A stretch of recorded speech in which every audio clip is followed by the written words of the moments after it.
Tune in to Sports 360 with Ahmed Hamad. On the second day of the first cricket test match between Bangladesh and Sri Lanka, Bangladesh in their first inning were 484 for the loss of 9 wickets at close of play today, with Hassan Mahmood and Nahid Rana both yet to open their account were at the crease. Earlier, Bangladesh resumed their first inning at the overnight score of 292 for the loss of 3 wickets, with a 247 runs unbroken partnership between Najmul Hossain Shanto and Mushfiqur Rahim. Najmul Hossain Shanto was batting on 136 along with Mushfiqur Rahim, who was not out on 105. But the 4th wicket partnership was broken after they both added another 17 runs. Yes, the 4th wicket partnership put on 264 of 480 balls.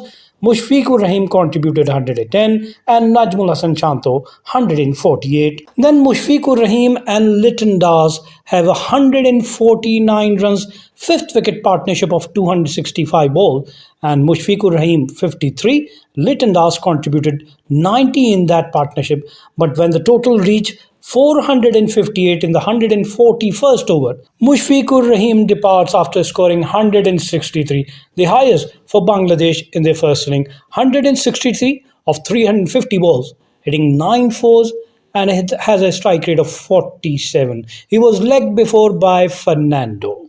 Bangladesh lost their 5 wickets for just 26 runs. Yes, they added another 26, but the flurry of wickets, they lost 5 wickets. The 6th wicket at 458. Litton was out after scoring 90, 10 runs short of his century. He was out after scoring 90 of 123 balls, hitting 11 fours and 1 6 with a strike rate of 73. He was caught by Kushal Mendes off the bowling of Rathnayake. The 7th wicket at 474.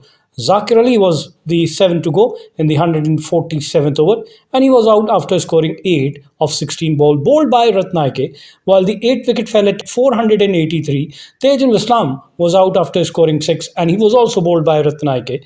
The 9th wicket fell at 484. Naeem Hassan was out in the 151st over after scoring 11 of 30 balls, caught by wicketkeeper Mendes off the bowling of Rathnayake. Sri Lanka brought them back and Mushfiqur Rahim and Litton depart. Rain and late collapse saw the host work their way back into the contest.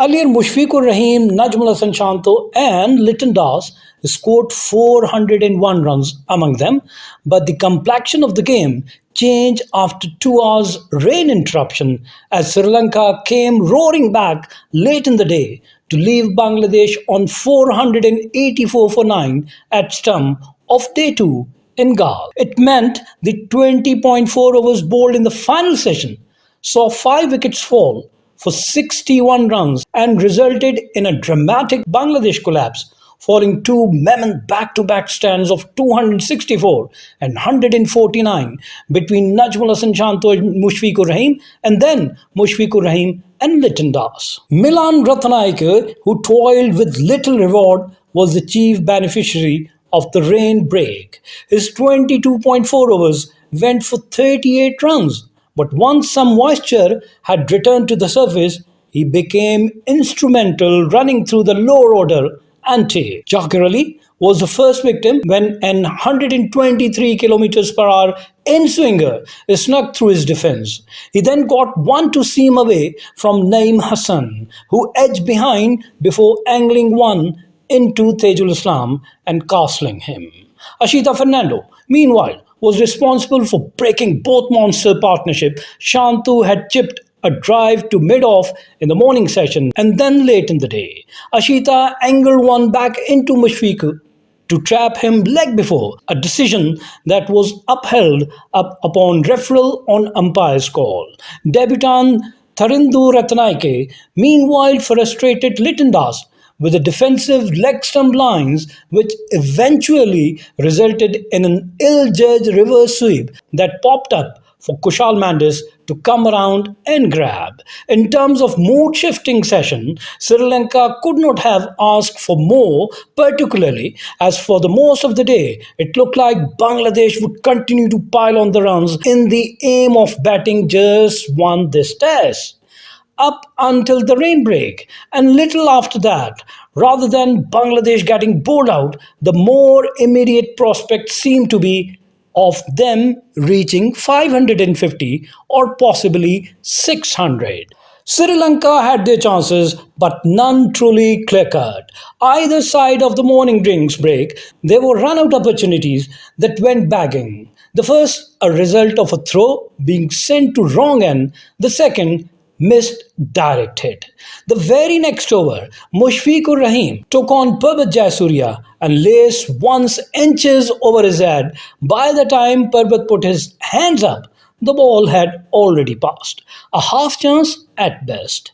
Then at the start of the next over, Litton shanked one low and hard to mid-wicket where Pathun Nisanka could not hold on.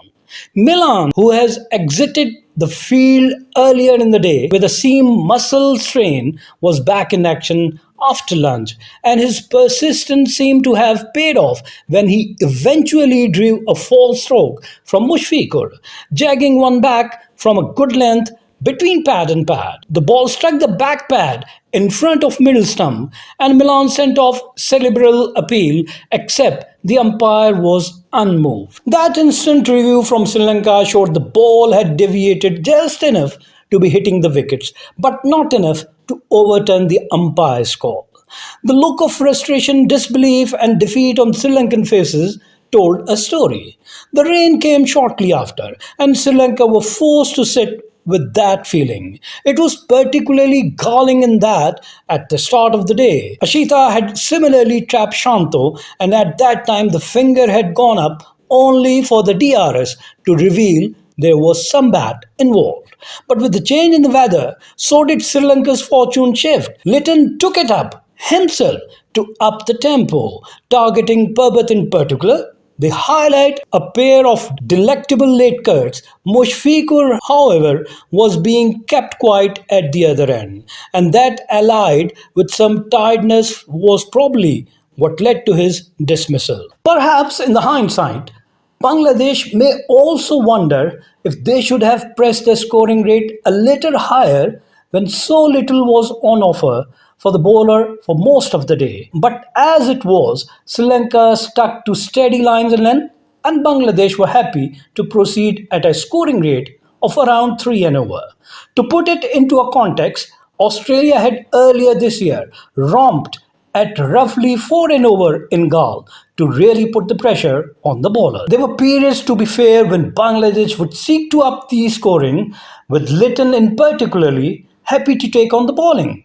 The last 10 overs prior to the lunch, for example, went at 5 and over, but such periods were few and far between, and it meant the scoreboard ticked along steadily, but not at a run rate Sri Lanka would have been unduly concerned by. In the end, it meant the batting lineup, apart from Litton, Mushfiqur, and Shanto, has been limited to 68 runs. Keep on watching Sports 360 with Ahmed Hamad for latest news, views, and interviews of sports personalities from around the world.